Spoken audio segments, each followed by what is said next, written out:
Ahora sí, vamos a entrar a ver las patologías hepáticas y vamos a comenzar con las hepatitis. Dentro de las hepatitis tenemos diferentes etiologías que la pueden producir, las más frecuentes la viral, pero también pueden ser producidas por algunos fármacos, como es la hepatitis tóxica o isquémica, como complicación de las colestasis, de las obstrucciones. Una derivación de esa obstrucción puede llevar a producir la inflamación del hígado y aparecer la hepatitis por el efecto del consumo de alcohol. Y después tenemos etiologías muy poco frecuentes, como por ejemplo la hepatitis autoinmune, que son las que nosotros vamos a ver en esta unidad. Vamos a comenzar con las hepatitis más frecuentes a nivel clínico, que son las de origen viral. Las hepatitis virales comienzan con síntomas inespecíficos, como cualquier proceso infeccioso, fiebre, fatiga, dolor de cabeza, pero además vamos a sospechar de un proceso a nivel hepático cuando el paciente presenta ictericia, pueden presentar vómitos, y a nivel del laboratorio general, podemos decir que estas hepatitis virales, los virus como van a producir lesión del hepatocito, van a transcurrir con elevación de las transaminasas. Generalmente esa elevación es 10 veces el valor de referencia, y todas las hepatitis virales van a comenzar como un proceso agudo, y algunas de ellas pueden evolucionar hacia la cronicidad. ¿Qué características tienen los virus que producen las hepatitis? El virus de la hepatitis A, el 70% de los pacientes presentan ictericia, o sea que la mayoría de los pacientes, o la gran mayoría de los pacientes, al tener ictericia se van a dar cuenta y van a ir al médico y obviamente van a presentar elevaciones de la bilirrubina. Ahora, las ictericias por virus B, el 50% de los pacientes presentan sintomatología clínica específica como ictericia y vómitos. El otro 50% no. Entonces, ahí está la diferencia de estos virus. Y por último, el virus de la hepatitis C, solo el 30% de los pacientes presentan manifestaciones clínicas compatibles o que hacen sospechosas con las hepatitis, con una hepatitis viral. Entonces, no todos los pacientes van a tener el síntoma de la ictericia.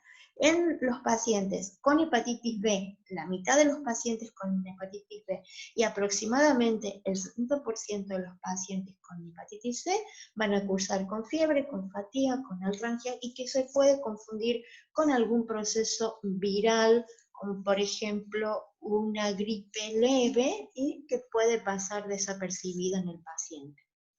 Además, pueden presentar lo que el paciente puede manifestar: la coluria, orinas más oscuras, y las heces blanquecinas. Lo más importante es, primero el médico le va a hacer, obviamente, el interrogatorio al paciente, y para ver si la hepatitis puede ser de origen viral.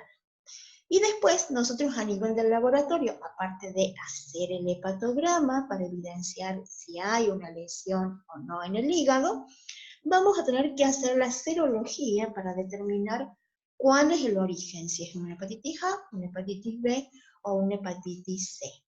Entonces vamos a empezar a ver primero la hepatitis por virus A. Es una hepatitis benigna. Tiene un periodo de incubación muy variable, que es de 14 a 45 días. La transmisión es fecal-oral, es mucho más frecuente en los niños. Los niños, cuando tienen esta sintomatología de posible hepatitis, lo primero que se sospecha es una hepatitis a virus A. El virus es ARN, no tiene envoltura y no atraviesa placenta. ¿Cómo vamos a detectar, o cómo es la serología de una hepatitis a virus A?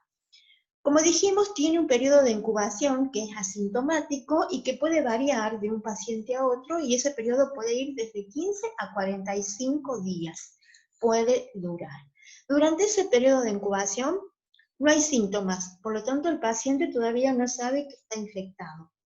Lo único que se puede detectar en este periodo es que empieza a circular antígenos del virus de la hepatitis A en la sangre del paciente. Pero como es asintomático, a veces no se lo puedes detectar, salvo que haya un paciente ya diagnosticado en contacto directo con el paciente y que haya tenido un posible contagio.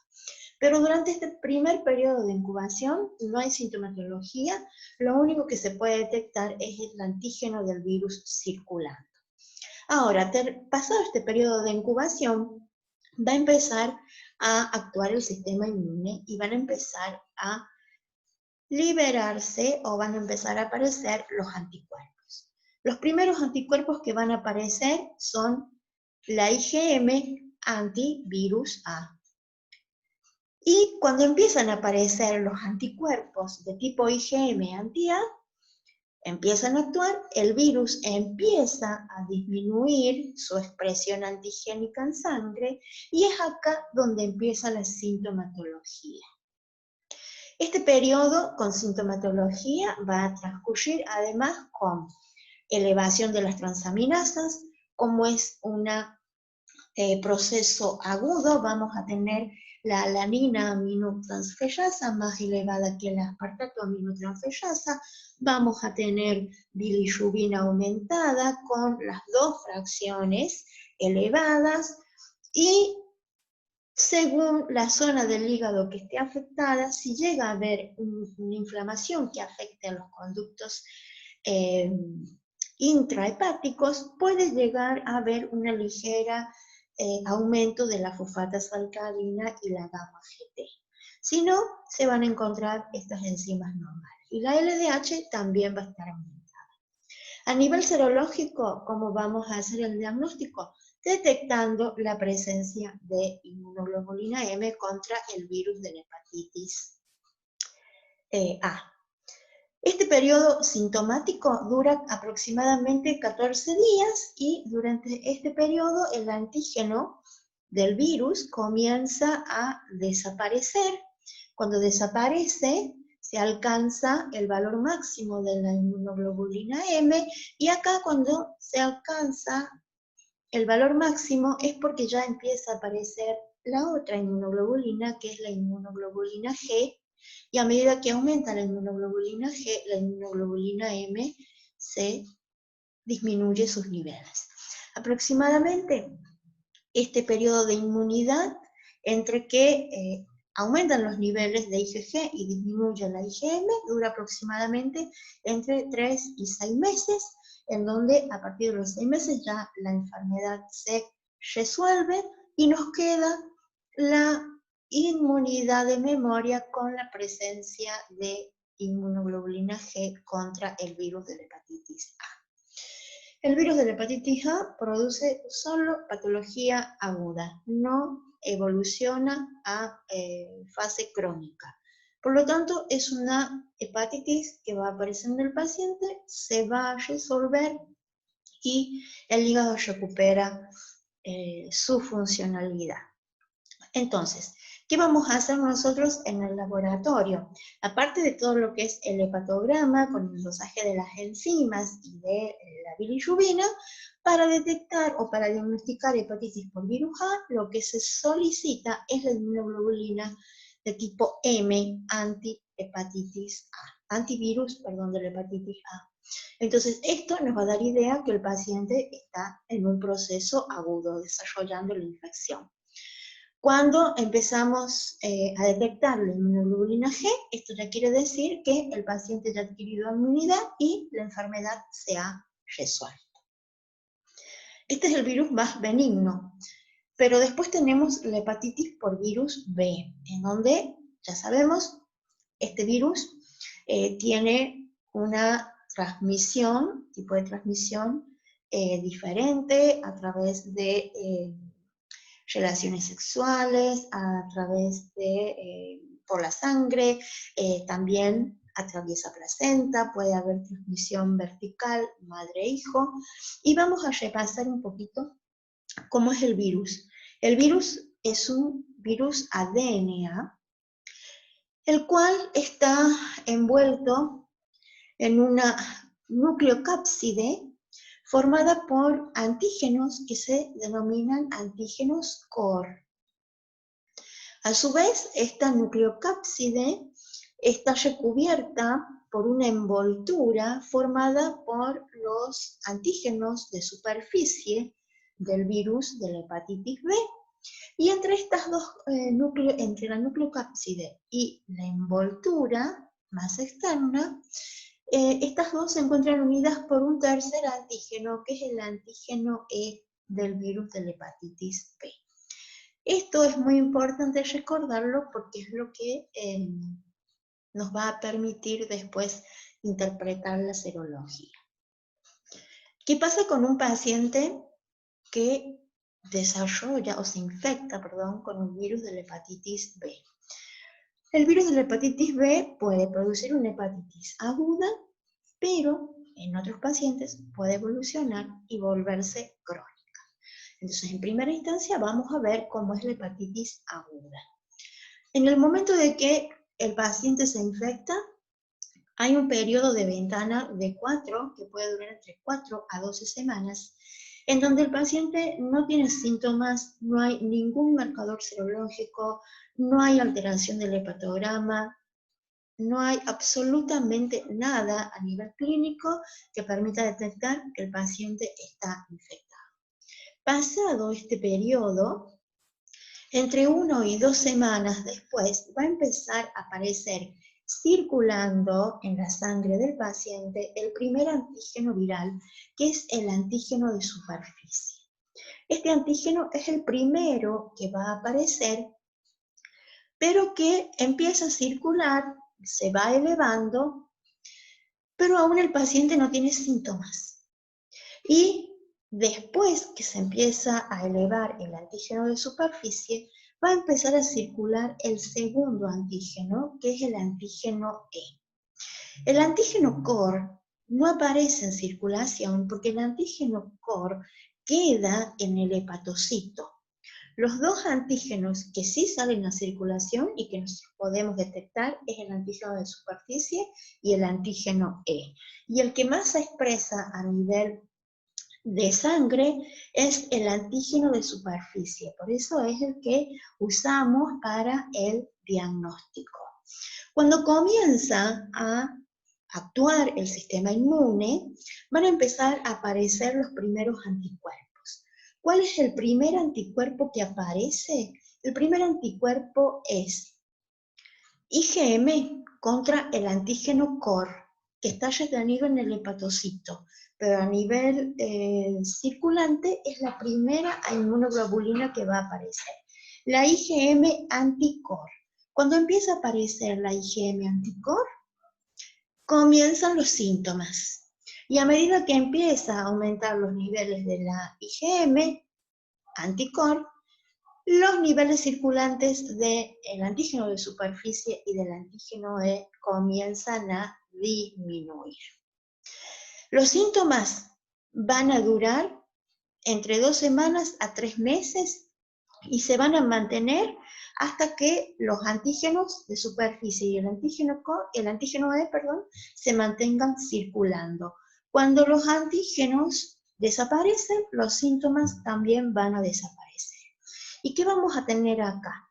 Vamos a tener que presencia del antígeno de superficie, presencia del antígeno E, presencia de IgM anticore y además toda la sintomatología típica de una hepatitis en la mitad de los pacientes, y además cuando nosotros realizamos el hepatograma vamos a tener la bilirrubina aumentada, las transaminasas aumentadas, de nuevo como es un proceso agudo va a estar la alanina aminotransferasa más elevada, y la fosfatas alcalina y la gamma GT pueden llegar o no a estar elevadas, dependiendo de si están lesionados los conductos intrahepáticos. En segunda instancia, va a empezar a aparecer, después de la inmunoglobulina M anticore, va a empezar a aparecer La inmunoglobulina anti-antígeno E. El antígeno E es importante, y no se los dije antes, porque la presencia del antígeno E, la información que nos da, es replicación activa del virus. Si está presente en plasma, es porque el virus está replicando. Cuando el antígeno E desaparece, comienzan a aparecer los anticuerpos, y si el antígeno E desaparece y aparecen los anticuerpos, quiere decir que el virus ya no replica más. Por lo tanto, la patología se está resolviendo. Estos anticuerpos anti-E se van a elevar y se van a mantener de memoria, y la inmunoglobulina M, anticore, va a empezar a disminuir, va a empezar a aparecer, a medida que disminuye la IgM, va a empezar a aparecer la IgG, anticore. Y al último de todos, después de los 6 meses, y cuando ya se está resolviendo la enfermedad, va a aparecer el último anticuerpo, que son los anticuerpos anti-antígeno de superficie. Entonces, si desaparecen los antígenos, aparece la inmunoglobulina G anticore y aparecen los anticuerpos contra el antígeno de superficie, podemos decir que la hepatitis se ha resuelto, se ha manifestado de forma aguda, y el paciente ha eliminado el virus. ¿Qué vamos a hacer en el laboratorio cuando sospechamos de una infección, de una hepatitis aguda, una prima infección? Lo que vamos a hacer es el hepatograma, y además, para evidenciar que el origen es por el virus de la hepatitis B, lo que se hace es la cuantificación o la detección en forma cualitativa, si está presente o no, el antígeno de superficie y la inmunoglobulina M anticore. Se hacen los dos, porque la inmunoglobulina M anticore comienza a aparecer después de que se manifiestan los síntomas en el paciente. Entonces, se hacen las dos determinaciones. Cualquiera de las dos que nos dé positiva, el antígeno de superficie o la inmunoglobulina M anticore, ya permite hacer el diagnóstico de una hepatitis B aguda, ¿no? Una hepatitis viral por virus de la hepatitis B. Esto es en un proceso agudo, pero hay algunos pacientes que no se resuelve el cuadro y que evolucionan hacia una hepatitis B crónica. ¿Cuál es la diferencia? Van a empezar igual que en el proceso agudo, va a aparecer el antígeno de superficie en primera instancia, va a aparecer el antígeno E, van a aparecer los síntomas, va a aparecer la inmunoglobulina M anticore. Después esta va a ir disminuyendo, va a ir apareciendo la inmunoglobulina G anticore, pero para evidenciar que el paciente está evolucionando a la cronicidad, lo que vamos a hacer es detectar principalmente el antígeno de superficie y el antígeno E. Porque si estos antígenos no desaparecen y se mantienen circulando por más de 6 meses en el paciente, en el plasma del paciente, entonces ya podemos decir que esa hepatitis pasó de ser aguda a crónica. En la aguda, a los 6 meses, ya no tenemos antígenos, no tenemos que tener antígenos. Si se mantienen por más de 6 meses el antígeno de superficie y el circulante, quiere decir, si hay antígeno E, el virus sigue replicando, por lo tanto, no ha sido contenido.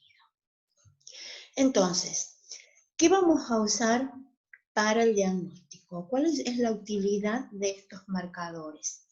En el antígeno de superficie y la inmunoglobulina M anticore, siempre como marcadores de infección aguda.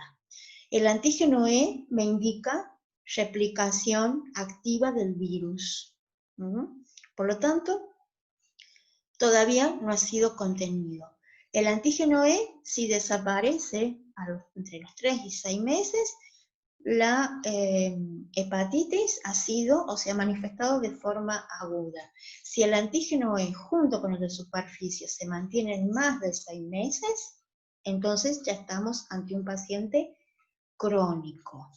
Los anticuerpos anti-E, ¿para qué los vamos a detectar? Para evidenciar que el virus no continúa replicando.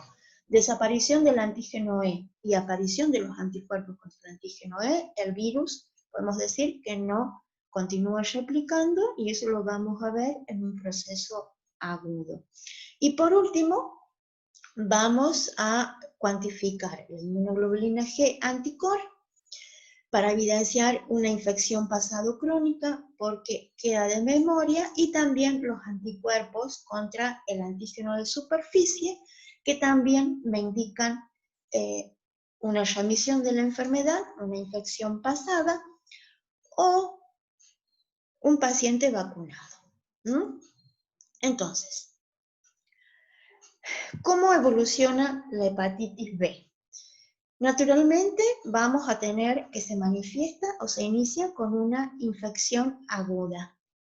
Entre el 5 y 10% de los adultos que desarrollan hepatitis B aguda pueden evolucionar a la cronicidad. No la resuelven, se convierten en crónicos. Ahora, es mucho más peligroso en niños, porque en el 50% de los niños pueden evolucionar a una hepatitis crónica.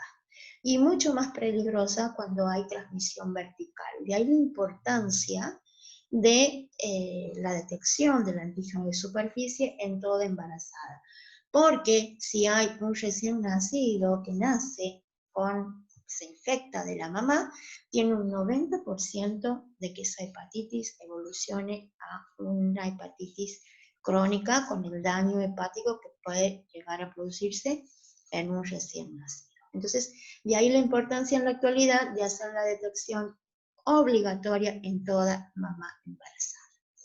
De esos pacientes que evolucionan a la cronicidad, pueden mantenerse estables o pueden ir a un daño hepático progresivo, que el porcentaje puede variar, y ese daño hepático puede derivar a la cirrosis o puede derivar al hepatocarcinoma, que obviamente ante la cirrosis o el hepatocarcinoma hay una probabilidad o una disminución de vida del paciente bastante importante. Entonces, la detección temprana y el tratamiento es lo que tenemos que hacer en la clínica para evitar que el paciente, un paciente crónico sobre todo, evolucione progresivamente o a una cirrosis o a un hepatocarcinoma. Y acá yo les puse un cuadrito de resumen, qué es lo que vamos a ver en cada tipo de infección por hepatitis B. En la infección aguda, ya dijimos, antígeno de superficie positivo y antígeno M anticore positivo. También aparece el antígeno E. Si está resuelta, los antígenos nos dan negativos, aparecen los anticuerpos antiantígeno de superficie y la IgG anticore. En la vacuna nos va a dar solamente positivo los anticuerpos contra el antígeno de superficie. Por eso, para poder diferenciar si el paciente está vacunado o ha tenido antes hepatitis, no solo hay que detectar los anticuerpos contra el antígeno de superficie, sino que tenemos que agregar mínimamente la IgG anticore. Si las dos nos dan positivas, es una infección resuelta. Si solo nos da los anticuerpos contra el antígeno de superficie, es un paciente vacunado. Ahora, los pacientes que evolucionan hacia la cronicidad, podemos tener tres tipos. Pacientes crónicos con replicación viral, pacientes crónicos sin replicación, y lo que se conoce como portador sano. Son pacientes que en una primera han desarrollado una infección aguda y que evolucionan a la cronicidad. Todos estos pacientes mantienen el antígeno de superficie positivo, mantienen circulando por más de 3 meses. Y esos pacientes que evolucionan a la cronicidad pueden ser portador sano. ¿Qué quiere decir ser portador sano? Tienen el antígeno de superficie por más de 6 meses, pero no aparecen los anticuerpos, pueden llegar a tener el antígeno E y no hay virus. Si nosotros queremos detectar o detectamos el virus circulante, la carga viral, no está presente o está en muy baja proporción.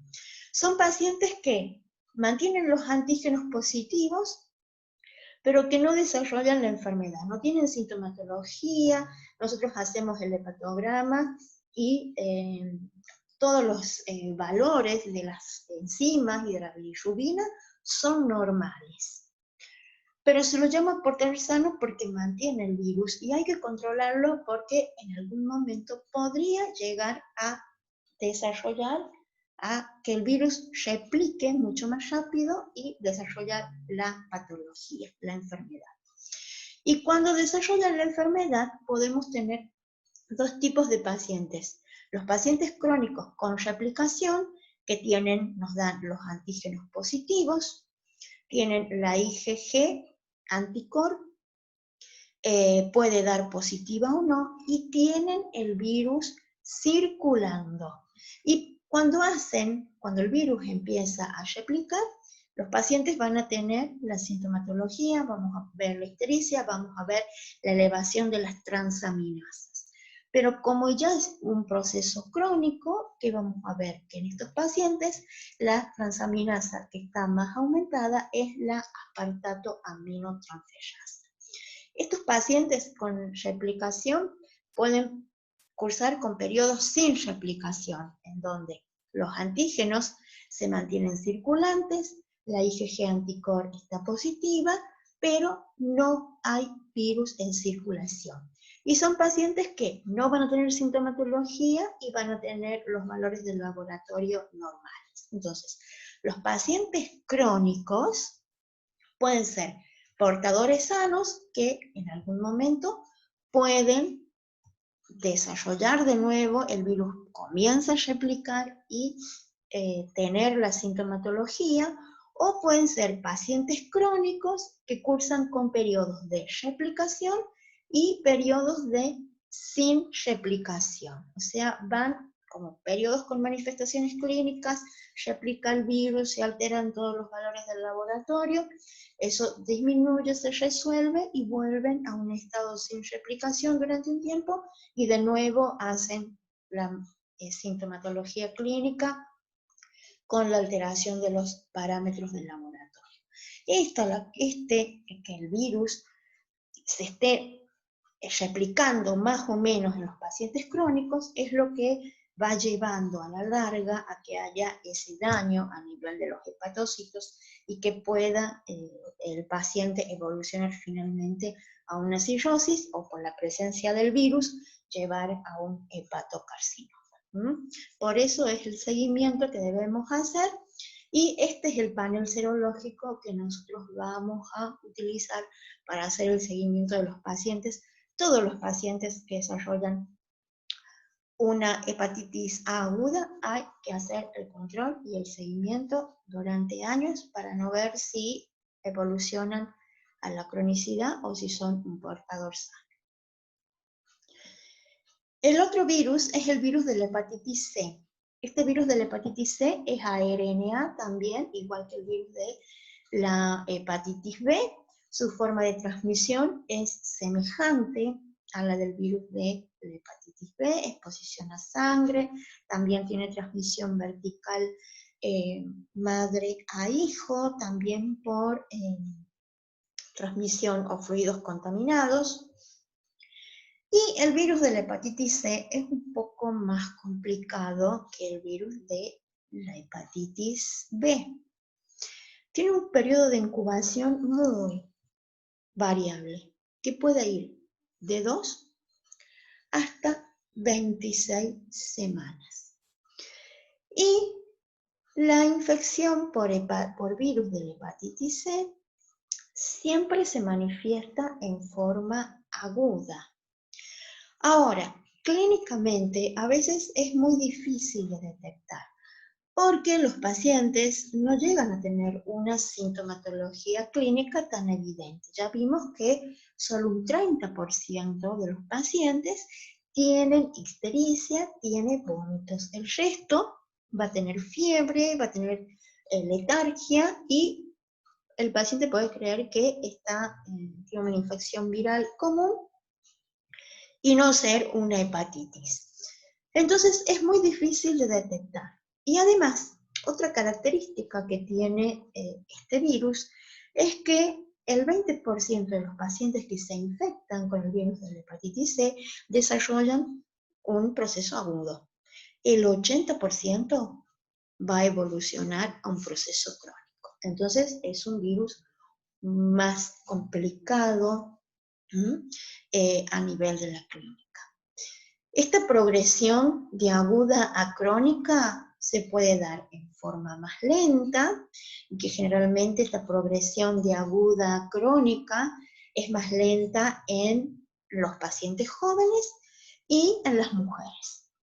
Mientras que en los pacientes masculinos o en pacientes que tienen consumo de alcohol o que tienen otras infecciones como pacientes con HIV, pacientes con una infección previa de hepatitis B, obviamente tienen una patología de base que hace que la progresión a la cronicidad sea mucho más rápida. ¿Cuál es la complicación? Este 80% de pacientes que evolucionan a la cronicidad, el 20% puede ir o evolucionar hacia la cirrosis, que se puede descompensar, puede evolucionar a un hepatocarcinoma o puede ir progresando lentamente, pero eso va complicando, obviamente, la funcionalidad hepática y va disminuyendo la probabilidad de vida del paciente. Entonces, la complicación del virus de la hepatitis C es que produce una hepatitis de tipo crónica en la mayoría de los pacientes. ¿Qué vamos a ver? Cuando el paciente se infecta con este virus, también vamos a tener un periodo de ventana en donde el paciente no tiene síntomas y pasado ese periodo de ventana, que es aproximadamente un mes, vamos a empezar a ver que lo único que se puede detectar es el RNA del virus circulando en sangre. Cuando comienza a circular el virus, vamos a tener que aparece la sintomatología y vamos a tener las alteraciones bioquímicas. Se van a elevar las transaminasas, va a haber aumento de la bilirrubina. Como todos los pacientes comienzan con un cuadro agudo, vamos a tener que, dentro de las transaminasas, la alanina aminotransferasa es la que está más aumentada. Y cuando empiezan a aparecer los anticuerpos, la sintomatología va disminuyendo, las alteraciones a nivel de las determinaciones bioquímicas van disminuyendo, o sea, las transaminasas comienzan a disminuir, la bilirrubina también comienza a disminuir, las transaminasas comienzan ya a acercarse al valor normal y el RNA viral circulante comienza también a disminuir y a desaparecer. Desaparece el ARN, disminuyen los síntomas, desaparecen, los valores de laboratorio se normalizan y me quedan los anticuerpos antivirus de la hepatitis C circulante. Acá podemos decir que la enfermedad se resolvió y el paciente se mantiene estable.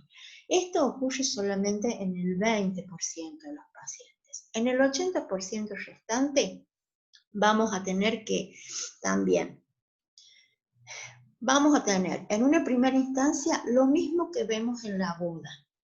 Van a elevarse las transaminasas, va a estar más aumentada la alanina aminotransferasa más que la aspartato aminotransferasa, va a haber virus circulante, va a aparecer la sintomatología clínica. Pero ¿qué va a pasar? Que en el 80% de los pacientes, a pesar de que empiezan a aparecer los anticuerpos contra el virus de la hepatitis C, el RNA circulante no desaparece. Y si bien los valores de laboratorio tienden a normalizarse, nunca alcanzan los valores normales, nunca vuelven a la normalidad. Y se van a encontrar siempre por arriba de los valores de referencia, principalmente las transaminasas, que pueden ir oscilando, pueden subir, pueden bajar, pero siempre por arriba del valor de referencia. Los anticuerpos están y el virus, el RNA viral en sangre circulante se va a mantener por más de 6 meses y se mantiene por años. Entonces, eso es lo que nosotros nos va a permitir a nivel del laboratorio evidenciar que el paciente con una infección por hepatitis C evoluciona hacia lo crónico, que los valores del laboratorio no normalizan nunca y que el RNA viral se mantiene circulando en la sangre. ¿Cómo vamos a hacer para detectar? En la actualidad nosotros tenemos para detectar anticuerpos totales contra el virus de la hepatitis C. No podemos diferenciar IgM ni IgG. Lo que sí podemos diferenciar son anticuerpos contra diferentes antígenos del virus. Y así tenemos diferentes ensayos, los de primera generación, los de segunda y los últimos que son los de tercera generación, en donde detectan diferentes antígenos y los ELISA de tercera generación permiten detectar anticuerpos contra el RNA polimerasa. Entonces, estos son los últimos y los que tenemos en la actualidad, los de tercera generación. Lo que se hace es detectar presencia de anticuerpos totales contra el virus de la hepatitis C. Y también se pueden hacer ensayos moleculares si podemos y tenemos a nivel del laboratorio cuantificar el RNA viral a través de una PCR transcriptasa inversa o reversa, que se puede hacer de forma cualitativa, o sea, evidenciar si el RNA está presente o no, o podemos hacerla de forma cuantitativa, o sea, midiendo la carga viral. La presencia del RNA por más de 6 meses ya podemos evidenciar que el paciente, ya tenemos un paciente que está desarrollando una hepatitis C crónica. En la actualidad hay un nuevo ensayo que es detectar antígenos contra el virus de la hepatitis C, pero si bien está desarrollado no se lo usa en la práctica clínica porque ¿qué se ha visto? ¿Qué dificultad tiene este ensayo? Que está, pero las dificultades es que la mayoría de los pacientes durante la fase aguda de la infección tienen niveles de antígenos muy bajos. Entonces, este test que se ha desarrollado en algunos pacientes que están infectados no detectan porque los niveles del antígeno son muy bajitos. Entonces, tenemos falsos negativos. Por lo tanto, en la actualidad se sigue recomendando hacer la detección de los anticuerpos totales contra el virus de la hepatitis C y si podemos detectar el RNA viral a través de la PCR transcriptasa reversa. Y por último, el último virus que vamos a ver es el virus de la hepatitis D. Este virus de la hepatitis D es un virus incompleto, tiene un RNA, pero él para poder replicarse y poder infectar necesita de la cápside del virus de la hepatitis B. Por lo tanto, se considera al virus de la hepatitis B un virus satélite, que solamente va a poder infectar si el paciente ya está infectado o ya tiene una infección al virus de la hepatitis B. Necesita ese antígeno de superficie que el virus de la hepatitis B lo tiene, para poder volverse infectivo. Las vías de transmisión son semejantes a las del virus de la hepatitis B, excepto la transmisión de madre a hijo. Casi no hay casos, por lo tanto se la descarta. Entonces, el virus de la hepatitis B, ¿cuál es la importancia a nivel de la clínica? Que pueda ser contraído por un paciente que ya está desarrollando una hepatitis B. Por lo tanto, tendríamos dos virus produciendo un proceso infeccioso a nivel del hepatocito.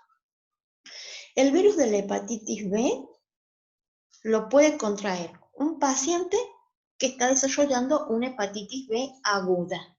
Y en ese proceso hablamos de coinfección. Entonces, ¿qué vamos a tener? Obviamente, un proceso inflamatorio mucho más exacerbado. Entonces, tenemos un paciente en donde las lesiones a nivel del hepatocito son mucho más importantes, porque tenemos los dos virus que están lesionando al hígado. ¿Y cómo lo vamos a detectar? Vamos a ver que el paciente tiene antígeno de superficie positivo, tiene IgM anticorp positiva, y para evidenciar la coinfección, ¿qué es lo que vamos a hacer?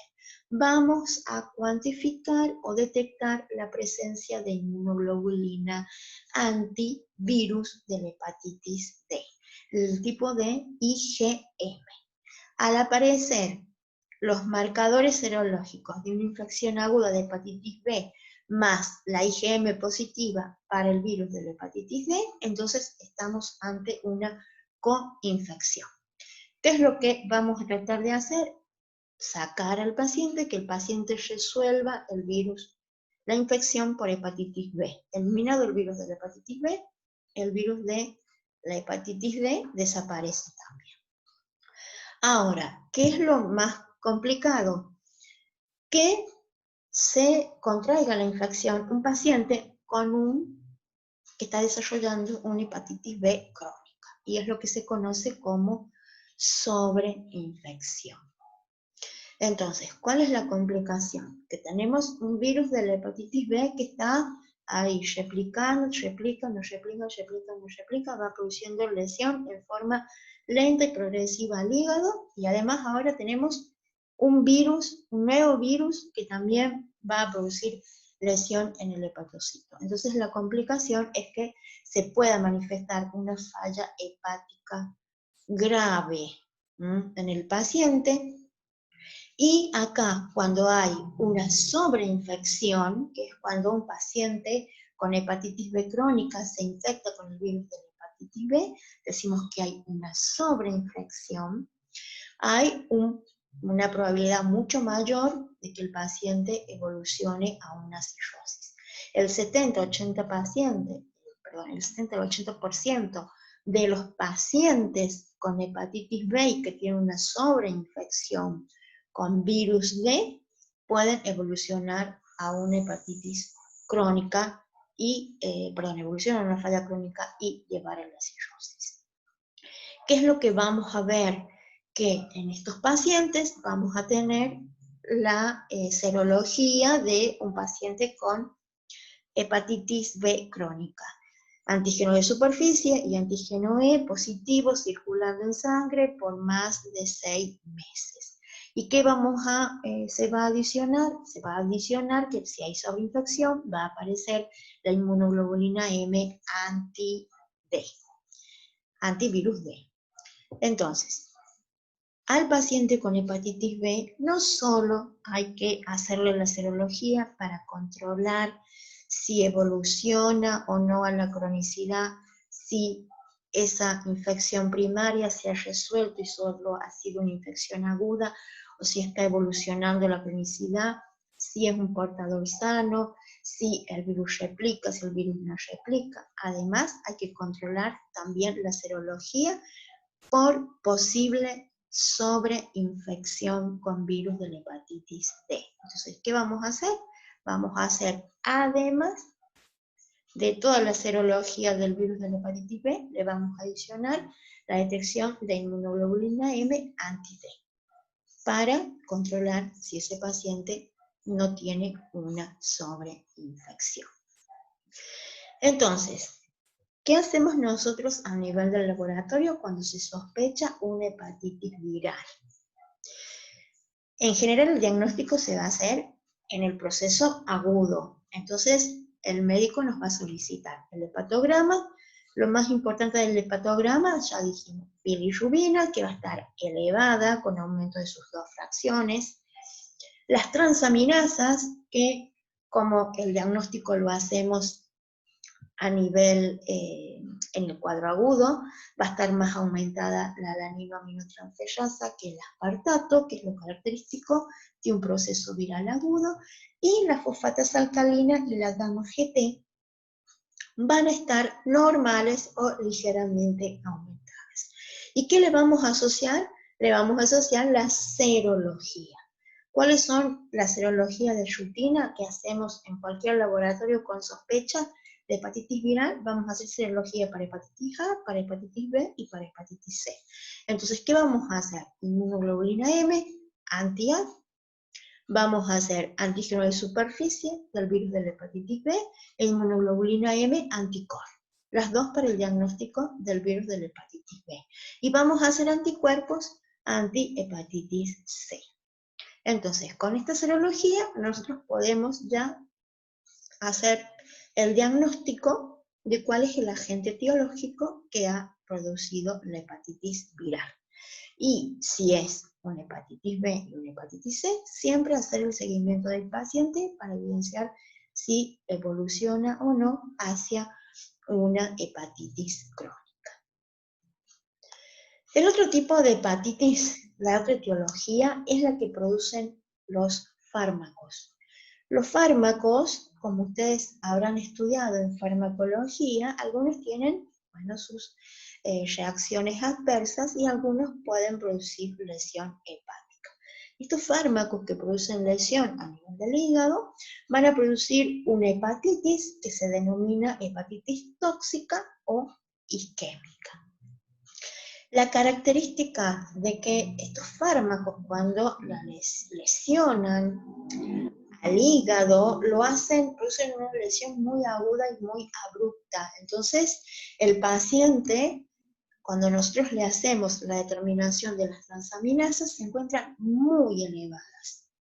Se encuentran por arriba de 1000 veces su valor de referencia. Entonces podemos encontrar valores de transaminasas de 3000, 2000 unidades internacionales por litro. Ahora, ¿cómo se elevan en la hepatitis tóxica las transaminasas? Como el fármaco, la lesión que produce, lo va a producir desde el interior del hepatocito. Los virus producen una lesión que primero altera la permeabilidad de la membrana y después el interior del hepatocito. Los fármacos lo producen desde el interior. Entonces, esta lesión que se produce afecta tanto a la membrana como a las organelas. Por lo tanto, en una hepatitis tóxica, ¿qué vamos a tener? Que al haber lesión a nivel de las organelas, se va a liberar la aspartato aminotransferasa mitocondrial, y que ya vimos que tiene una vida media más elevada. Por lo tanto, en este tipo de hepatitis, por el mecanismo que se produce, vamos a tener que las transaminasas están elevadas y la aspartato aminotransferasa es la que más está elevada. Ante la aparición también hay aumento de bilirrubina, puede aparecer ictericia, aparece la sintomatología más inespecífica. Inmediatamente que aparecen los síntomas, obviamente el tratamiento es cortar la medicación. Y la LDH también va a estar aumentada porque son marcadores de necrosis a nivel del hepatocito. Pero esta es básicamente la diferencia a nivel de lo que es el laboratorio general, que la hepatitis producida por los fármacos, la aspartato aminotransferasa está más elevada que la alanina aminotransferasa, y que las transaminasas se elevan muchísimo, se elevan muy alto. La otra etiología es la que produce el alcohol. El alcohol puede producir daño agudo o daño crónico. El daño agudo es menos frecuente. Generalmente el daño que va a ir produciendo a nivel del hígado es el daño crónico. Pero en algunos pacientes, en donde a veces se produce la intoxicación alcohólica, puede llevar a originar la aparición de una hepatitis aguda. ¿Qué vamos a ver en la hepatitis producida por el alcohol? Lo que va produciendo el alcohol en los pacientes que tienen un consumo crónico, obviamente, es que hay un déficit de vitamina B6. La vitamina en general tiene un déficit de vitaminas, de todas las vitaminas, pero al disminuir la vitamina B6, ¿qué sucede? Que la vitamina B6 es requerida para sintetizar la alanina aminotransferasa. Entonces, ¿qué va produciendo el alcohol? Que a nivel de los hepatocitos, la alanina aminotransferasa esté expresada en menor cantidad que en un paciente sano. Entonces, cuando nosotros tenemos una lesión por el alcohol y aparece la hepatitis, vamos a tener aumento de las transaminasas, que no se elevan tanto como en la hepatitis que producen los fármacos, pero también vamos a tener un aumento de las dos enzimas, pero la aspartato aminotransferasa es la que va a estar más elevada. Y en general, como la alanina aminotransferasa está disminuida su síntesis, cuando nosotros hacemos la relación entre aspartato aminotransferasa y alanina aminotransferasa, esa relación nos da mayor a 2. Esto es el efecto que produce el alcohol.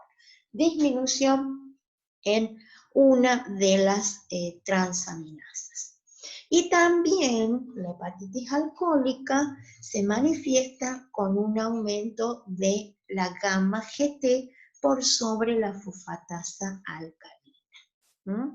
Esto es otra característica que nos permitiría ir orientándonos.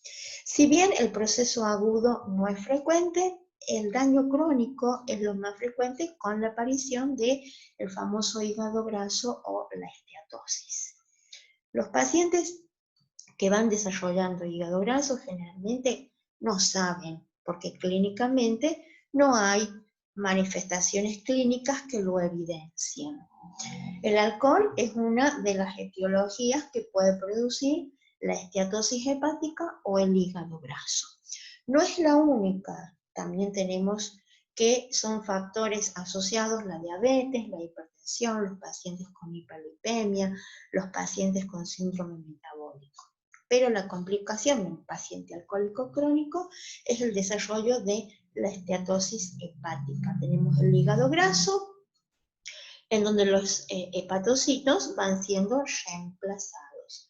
Entonces, también, cuando el paciente tiene esteatosis alcohólica o está desarrollando esteatosis hepática, sea por el alcohol o cualquier otra etiología, lo que nos puede hacer sospechar en el laboratorio es que hay un aumento de la gamma GT sin sintomatología, y que empieza a haber una ligera elevación de las transaminasas y que cuando hacemos la relación, la aspartato aminotransferasa está más elevada que la alanina aminotransferasa. Eso nos puede orientar hacia una estatosis hepática de origen alcohólico.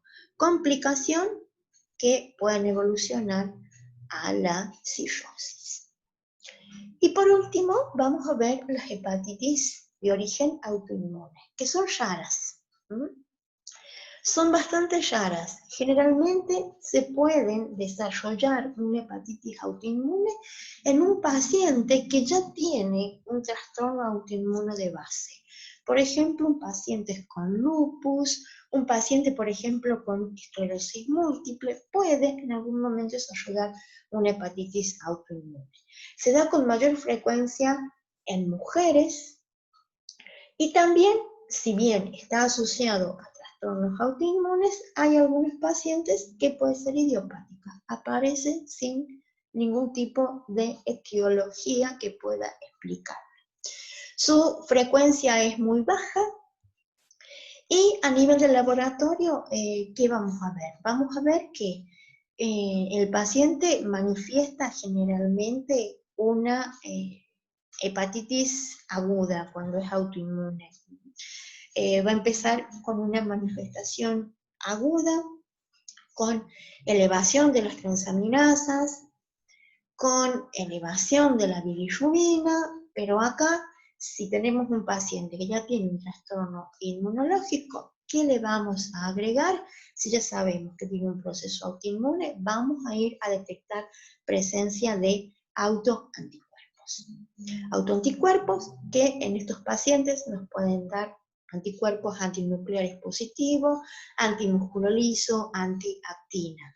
Pero en las hepatitis autoinmunes aparecen otros anticuerpos que son más específicos para evidenciar la hepatitis o la lesión a nivel del hígado, como son estos pacientes pueden tener positivos anticuerpos antimicrosomales contra el citocromo P450, anticuerpos anticitosol hepático tipo 1, anticuerpos contra el antígeno soluble hepático y también anticuerpos antiproteína citosólica de tejido hepático y pancreático. Entonces, cuando se sospecha cuando se evidencia o hay una sintomatología clínica que es de una posible hepatitis y nosotros tenemos, y ese paciente tiene una patología autoinmune de base,